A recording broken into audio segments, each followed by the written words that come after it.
Swayam Prabha. Digital India. Educated India.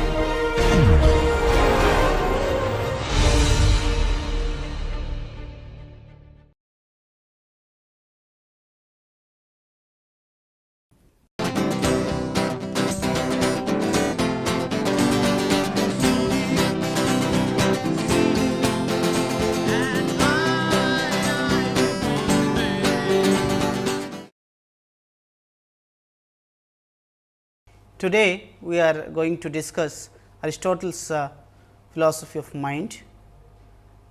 As you know, Aristotle was the contemporary of Plato, and Plato's discussion on this concept of soul is giving an impression of transcendental theory of mind.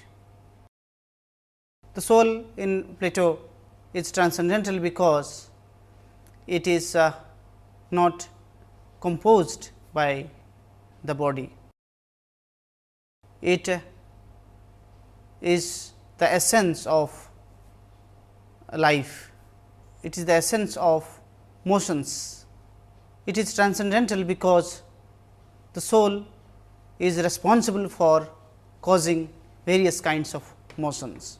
These motions represent voluntary actions. And as we have seen in the case of Plato, Plato is comparing the soul as a kind of a seriator who is controlling all kinds of actions, who is deciding things, who takes a decision, who makes a choice. So, soul is rational so far as its activities are concerned. The Platonic notion of the soul or the mind gives a teleological interpretation.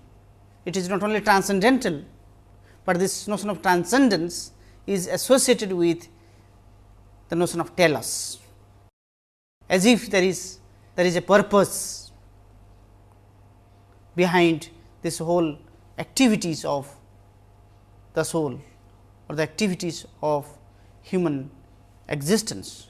So, the human engagement with the world is not necessarily a kind of a finite historical engagement, rather the being or the person transcends its historicity and tries to search its destiny.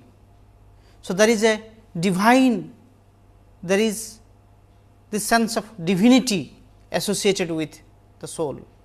The soul is a spiritual being. It is a spiritual phenomenon that causes all kinds of actions. With this interpretation of Plato, let us look at what is Aristotelian view and how does Aristotle explain the nature of soul or the nature of mind. Now, the Aristotle's philosophy of mind that I will be going to discuss today is particularly with reference to Fred de Miller's paper, which was published in the Review of Metaphysics 1999, where Miller gives a very novel interpretation to Aristotle's theory of mind. He does not reject the usual interpretation of mind, rather Miller is trying to show that how Aristotle is initiating the debates in philosophy of mind, and these initiations are novel in the sense that Aristotle tries to show a naturalistic thesis on philosophy of mind. So, if naturalism has come to the forefront today in the discourse of philosophy of mind, Miller's attempt is to show how the present naturalistic theory of mind is based on the Aristotelian notion of mind. However, my understanding is that Aristotle proposes a transcendental theory of mind, and I will try to show how Aristotle does it in his own way. What is soul? Aristotle says soul is the essence of life. It is the principle of life according to Aristotle. This soul is principle and acts as a metaphysical principle, as we have seen in the discourse of the Greek philosophy. Particularly, the Greek philosophers were concerned with this idea that there is a fundamental principle, understanding which we can explain the general structure of the reality. And this search is a search for metaphysics. Metaphysics becomes an ultimate source of knowledge. If philosophical explanations are based on some kind of metaphysical presuppositions, then Aristotle's philosophy of mind also presupposes the notion of soul as one of the metaphysical concept to explain the nature of reality. Now, therefore, in this connection, we will try to reflect on this idea of potentiality and actuality. Aristotle is using these two terms in a very significant way, that the body is potentially something. The body is potentially something. If there is a body, then this body is potentially something, let us say x. Now, the moment I say the body is x, I am trying to identify the body. So, I have already some kind of a knowledge about the body. Now, this identification or defining the body as something is what Aristotle calls some kind of a actualization. So, soul is actualized, whereas the body is a potential. The body represents a case of a potential, where soul is something which is an actualization. Why do we talk about the soul as an essence of life or the principle of life? Is this just a metaphysical concern of Aristotle? Now, as you know, as I have mentioned it, that the Greek philosophers were delving into the discourse of philosophy and trying to find out what is the metaphysical basis of reality. So, hence this notion of substance as a fundamental principle is very much debated in the pre-Socratic philosophy as well as by the Socratic philosophers. Now, Aristotle is bringing this debate which was there in Plato. It is a debate about the dualism which Plato encounters with reference to the epistemology and the ontology. According to Plato, matter and forms are two separate entities, they have two levels of existence. They exist in two different realms. Now, this notion, as we have seen, that is causing some kind of a dualism, where Plato asserts that forms are logically prior than the existence of the particulars, the things in the world. Now, this primacy that is associated with the form is not acceptable to Aristotle. Aristotle argues that matter and form are not distinct phenomena. They are not two distinct phenomena, rather they are related. They share some kind of a logical relationship. They are necessarily connected with each other, and that he tries to show in this case. Now, when we talk about reality, there is this reality called some kind of a stuff that represents matter. Matter in its pure form is something, but we do not know what exactly it is.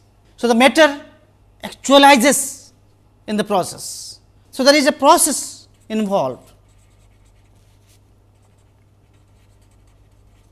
So, this process, the process of actualization, gives identity to the matter. So, that is what is something very significant in Plato and Aristotle. Plato talks about the existence of basic particulars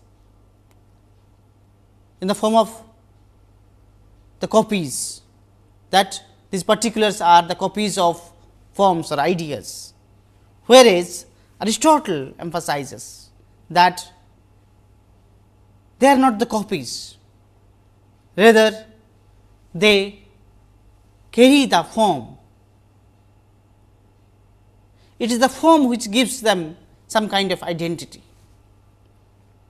So, form and matter are not two distinct phenomena, they are related with one another, and it is through form it is being identified as this is a necklace made of gold, where gold could be a kind of a pure stuff. The way the gold is processed represents the process of actualizations, how the necklace gets its identity, how a particular ornament gets its identity. So, that is where it acquires the form. Similarly, that debate about the matter and form can be associated with the body and the mind, the body and the soul. The soul is an actualization of the body. According to Aristotle, soul is as if something in Platonic schema, allegedly living in the body. Therefore, Aristotle tries to show us that no, this kind of fitting is not something very logical. Therefore, Aristotle tries to explicate what is the logical status of the soul and how we can explain it within this relationship that matter and form shares. So, the substance, which is a metaphysical principle, says substance is composite of both matter and form. The matter, as I said, is the potentiality, and the form on the other hand represents actualization. So, now one can look at this notion of knower. One can also come to understand this, that if soul is something which is been actualized, and this actualization shows that the soul is aware of what is happening. So, human being as a knower in a potential sense of the term, and in its actual sense is something need to be discussed. Now, in a potential sense, what kind of presence of the soul we have? In a potential sense, what kind of presence that Aristotle is thinking about, and in an actual sense, what kind of presence Aristotle is talking about. There are two different stages in which the soul manifests. The stage of potentiality and the stage of actualizations are completely different. So, soul as a knower must have two different state of existence, and that is what we would like to discuss. There are two levels of actuality Aristotle is pointing to. One is actuality refers to the grammatical knowledge, this agreement between the subject and the verb, the actual awareness of using knowledge. At one point, when you make a linguistic analysis, Miller is trying to make a kind of a linguistic analysis of this particular case of actuality, potentiality and actuality. Now, when we talk about actualizations, if soul is something that has been actualized by the body, then what are the two different levels of actualizations? At one level, we talk about the grammatical relationship in which a sentence is actualized, where we talk about subject, predicate or subject and verb connections. The other level, that somebody is correcting, somebody is aware of what is going on. So, there are two processes. At one, you have a process which could be a kind of a mechanical process, or which could be a kind of a spontaneous process, where you try to formulate the sentences. But this spontaneity needs to be noticed by somebody. So, self as a knower also notices what is happening, and that he does at the second level of actuality.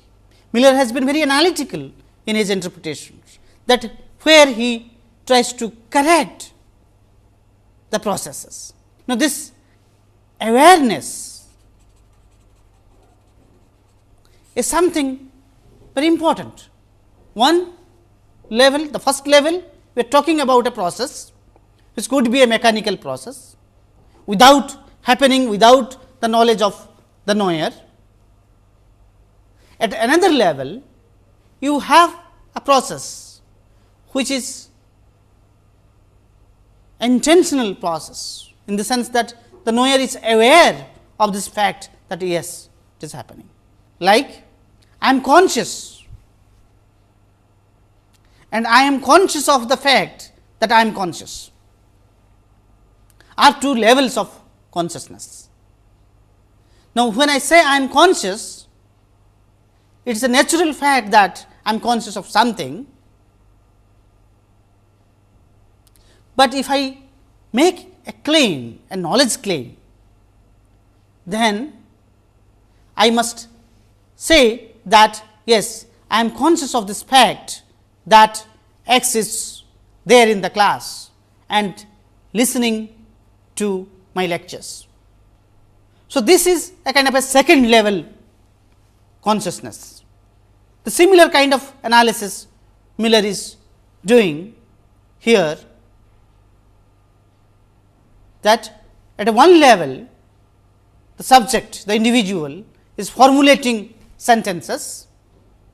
At another level, the individual has the power to correct those sentences, to evaluate whether the sentence is a correct one or incorrect one. So, that reflective capacity of the person is something very interesting when you talk about the process of actualizations. Now, then look at this notion of potentiality. What is potentially there? Now, when you talk about natural substances, particularly with reference to the nature in physics, things that exist in nature, there are many things existing in nature, animals, plants and simple elements. There are also things which are caused by the individuals, the human beings. Human beings have created those things. Say for example, the clock, the television that you are there in the computers, furniture, many such things are created by human beings. So, where there are two levels of causality. At one level, you will find that there is natural causation, things are there in the world like animals are living beings, human beings are living beings, plants are living beings. They have the natural potentiality to create things. They grow and they also decay. They grow and they also die. So, growth and decay are part of this biological system. Now, what is important here is to note that there is a process which is involved in the body, the process which is causing the growth and also causing the decay, and there is also a process which is involved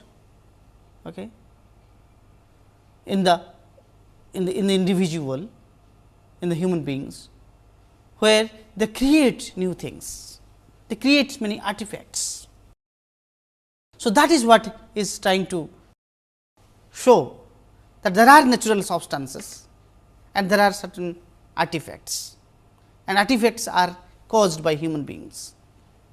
So, you have living and non-living beings. The living beings have self-nutrition, growth and decay, as I pointed out. Now, there is also a kind of every natural body which shares life is a substance.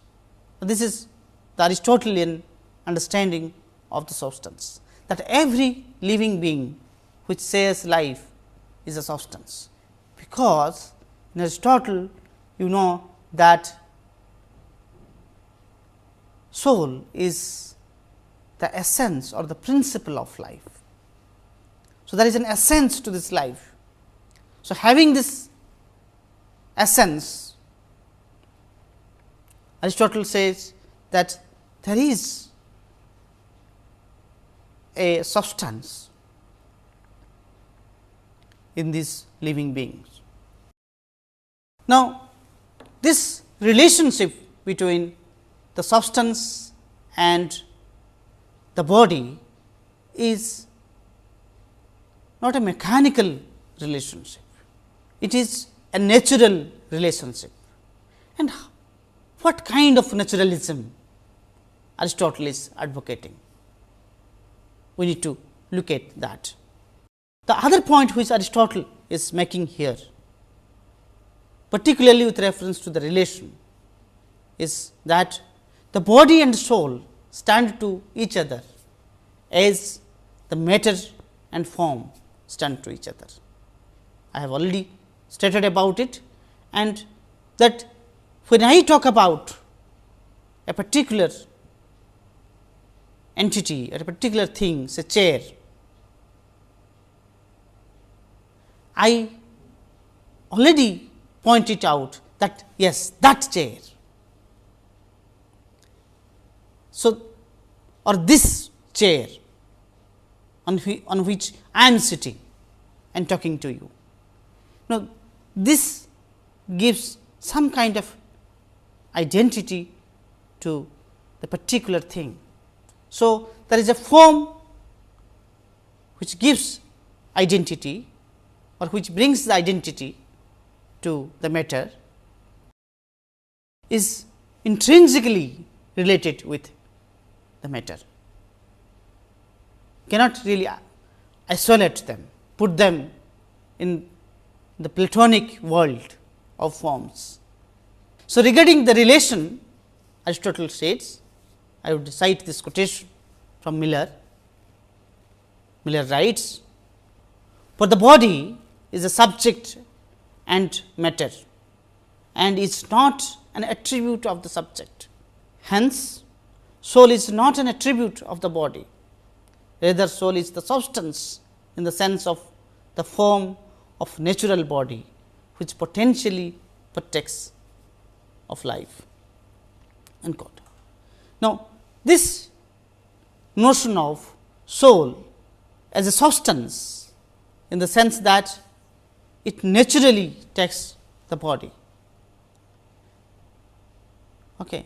So, Aristotle tries to give some kind of natural relationship in which the soul is realizing its potentiality, or the body is actualized in a particular way just by having the soul in it. Remember, the existence of soul is nothing but the essence of life.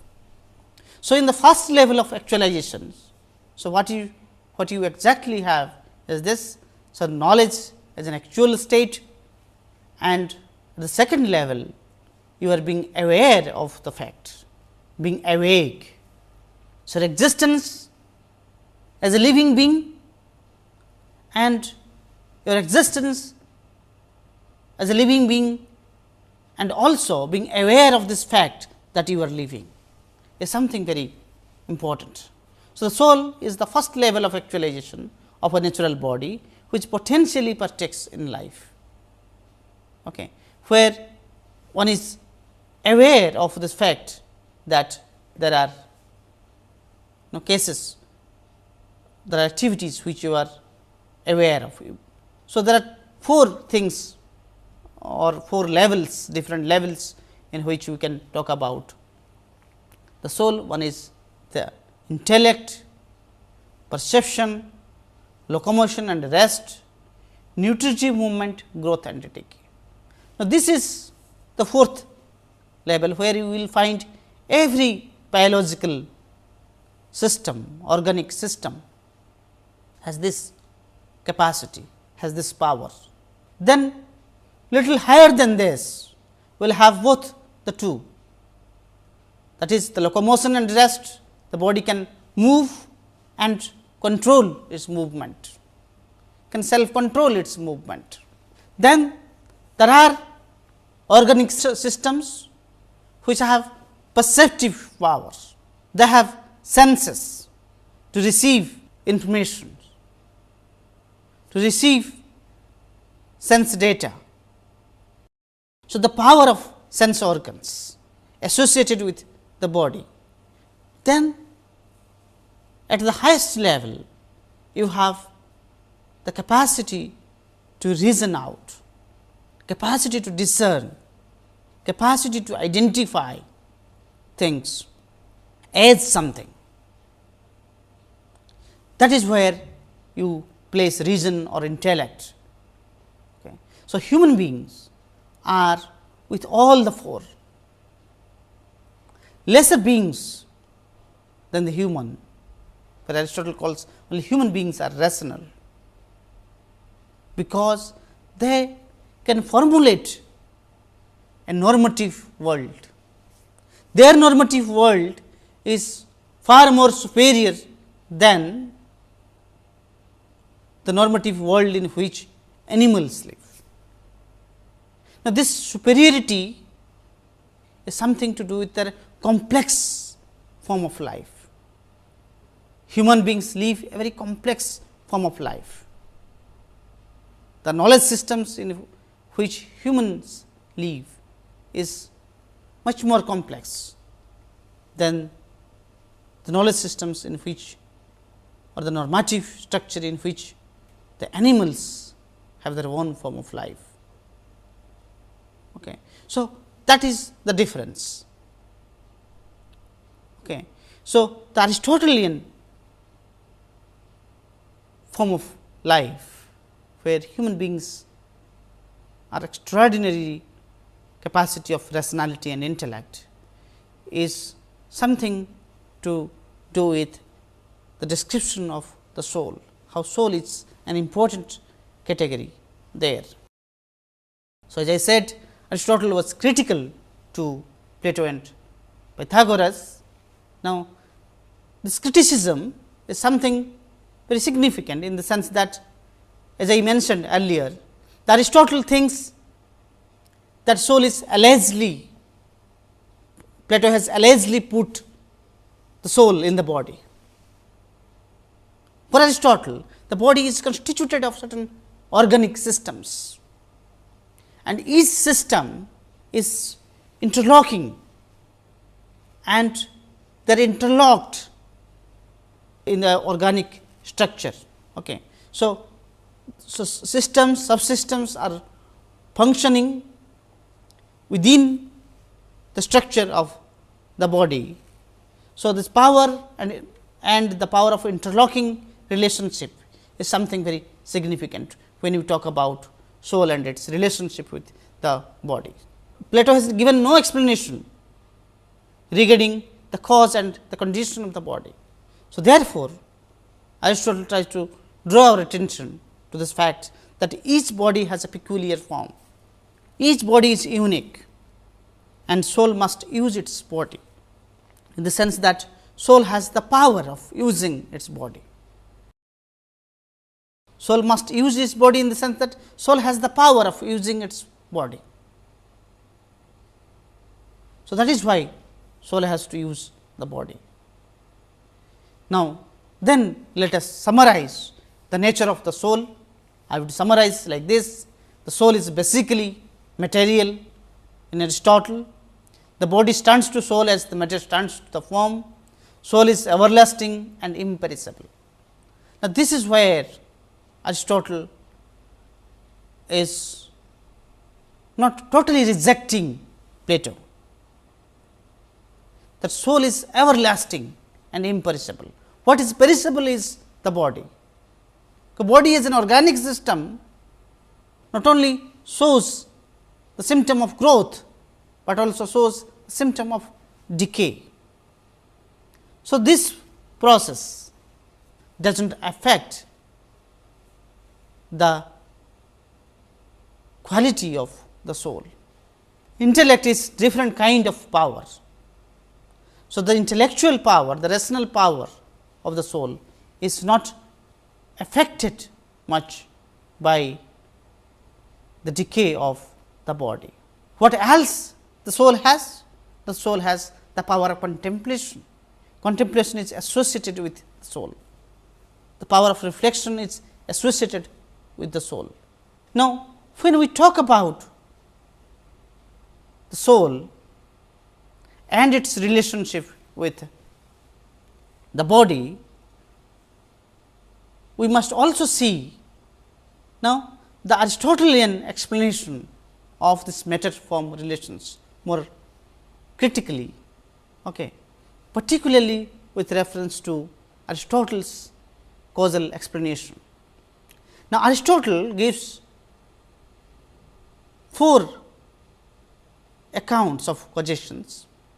One is the material cause, the efficient cause, the formal cause, and the final cause. Now, these 4 types of the causal arguments, these 4 types of causations are important to talk about the matter form relationship or the soul form body relationship. Now, Aristotle is talking about the material cause. The material cause is part of the matter.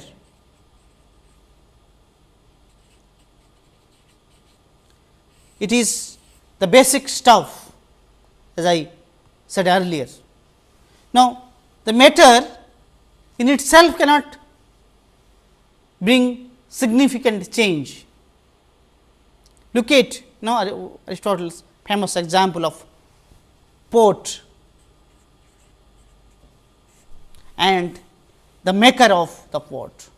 Now, pot has got an identity, and this identity is derived from the identity of mud or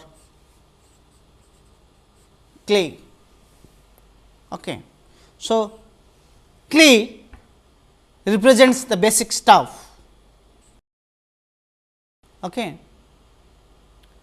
Now, how do we transform the clay to the pot?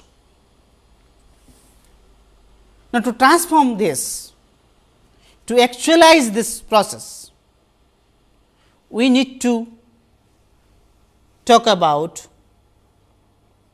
an agent. Okay. Now, this agency is what we call the efficient cause. It is the efficient cause in Aristotle. Okay. It is the agent which making this transformation possible, where the clay acquires its identity, that it becomes a pot. Now, if we say that can a pot be made out of say oil? No, precisely no, because the effect must pre-exist in the cause, the pre-existence in the state of potentiality. The clay must be potentially so that a pot can be made out of it. We cannot make pot from oil. Okay. So, that is why we need to also see the other two notion of causation that Aristotle brings in to talk about the process of actualization. They are formal cause and final cause. In the case of formal cause, where the agent designs or contemplates on how to make it, what could be its possible form. When X is being designed, what could be its possible form. So, the logical possibility of making or giving an identity to a particular stuff, it will talk about its formal cause.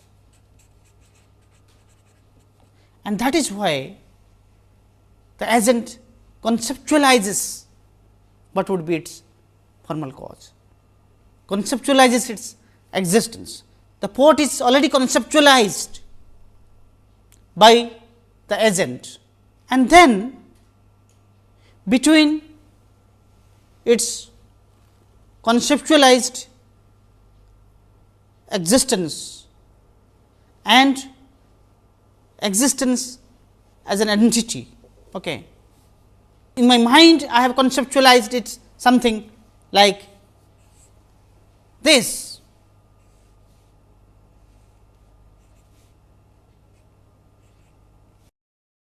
In the mind, the pot is conceptualized like this, but maybe I would like to change and make something different.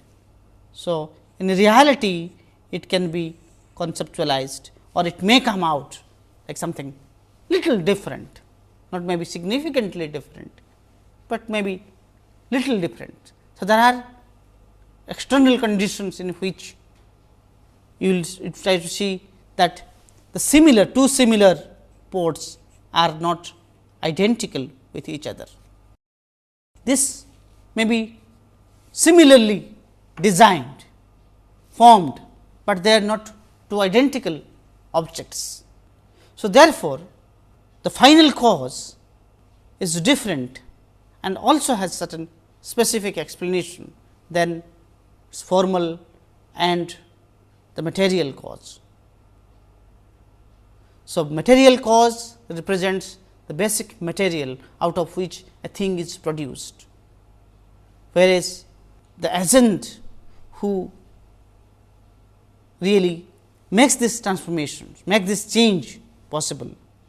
Now, this change, the notion of change or transformation is due to this fact that the agent is intentionally involved.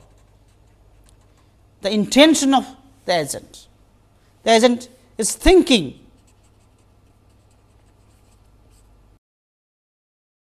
how to change it, how to make something possible. That is something which Aristotle is bringing, and Aristotle tries to show that this intervention of the agent in the process of transformation or change is something very significant, and that would explain the relationship between the matter and the form. How does the matter acquires its form? If there is no soul involved in it, soul as a principle of life involved in the matter, then the matter will never transform itself. The world has transformed, the universe has transformed because the universe is having an unmoved mover in it. So, the universal principle, where Aristotle talks about an unmoved mover, the universe is moving, the universe is changing, the things in the universe change, but this change is possible because there is an unmoved mover, and for Aristotle it is the God who represents an unmoved mover. God is the principle of movement, but in itself it is not moved. God causes movement.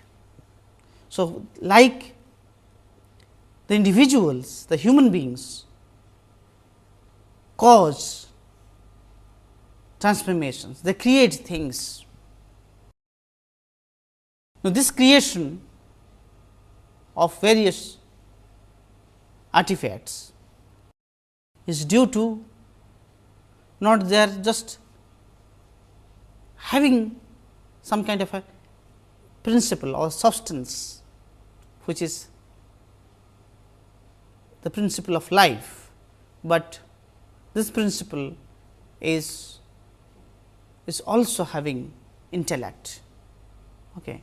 That is which Aristotle calls the power of contemplation. Okay. And it is a different kind of power which is not there in the case of ordinary living beings. So, it is due to this power somebody is able to make certain things, somebody is able to design certain things and produce certain things. So, that is what Aristotle's notion of soul is about. But as I said, Aristotle is the father of materialism. What kind of materialism Aristotle is bringing? Now, two statements are relevant here, and Miller draws our attention to these two statements. One, the soul is the most material component of the body.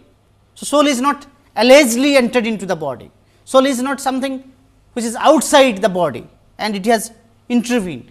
No, soul is ontologically the part of the body, and that is what is very significant in Aristotle. Though it has its independent function, that is different.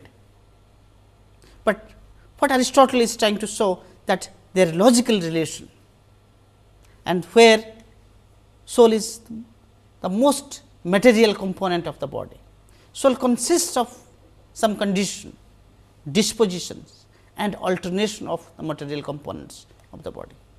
So, this where now we can say that Aristotle is putting a foundation to materialism.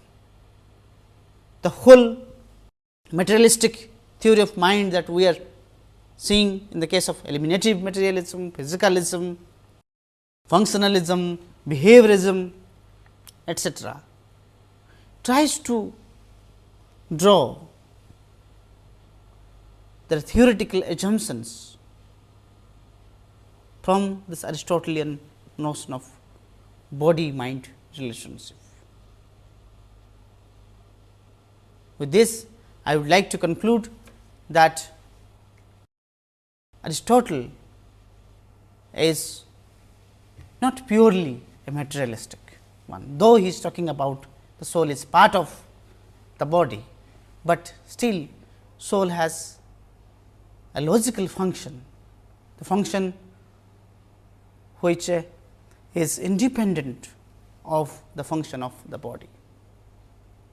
And this kind of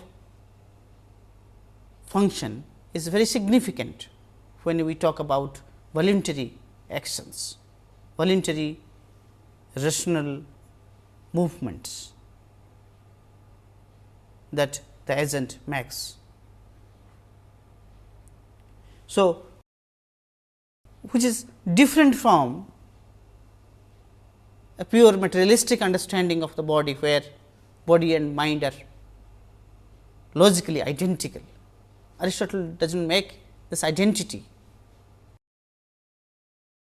Aristotle does not identify the body and the mind. Rather, he tries to show that the body has the mind, and this position is a kind of a natural position.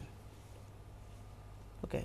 But does not mean that soul is perishable, soul is something which I would say that it is not everlasting. Rather, soul has some kind of power, and that is the power of thinking, power of rationalizing, power of reflecting, and this is to talk about self actualizations, self knowledge, etc. With this, I will conclude the discussion on Aristotle's notion of soul. Thank you.